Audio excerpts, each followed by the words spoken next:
ឆ្ងាយស្រុកធ្លាប់រស់សុខសាន្តបងឃ្លៀតក៏យ៉ាងមករស់ផ្ញើប្រាណឆ្ងាយពីគូស្នេហ៍ឃ្លៀតត្រប់ឃ្លៀតគុំឃ្លៀតចំការស្នេហ៍ឃ្លៀតស្ទឹងតំកាបងនឹងមានស្នេហ៍ធ្លាប់ទូភ្លេងអស់បាត់ដំបងភូមិកំណើតខ្ញុំ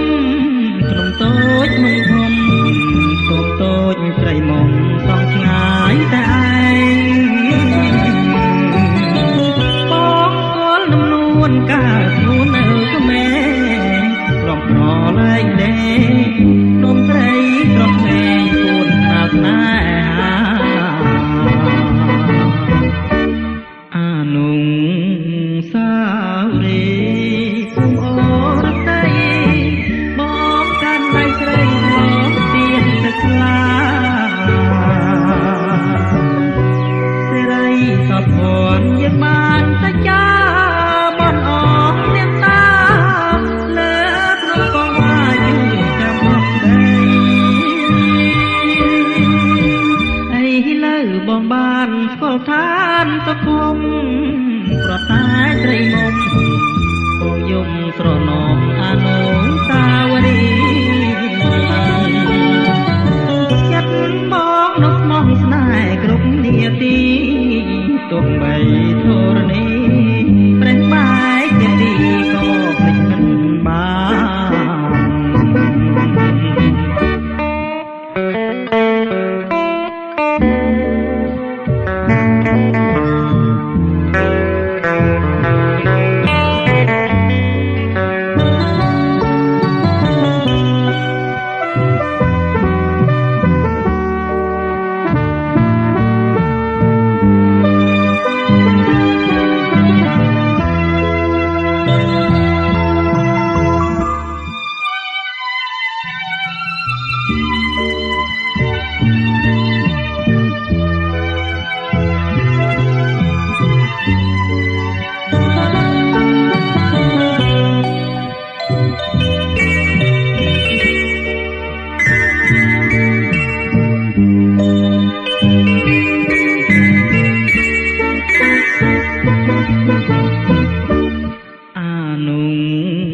បងបានស្គាល់ឋានសុខុម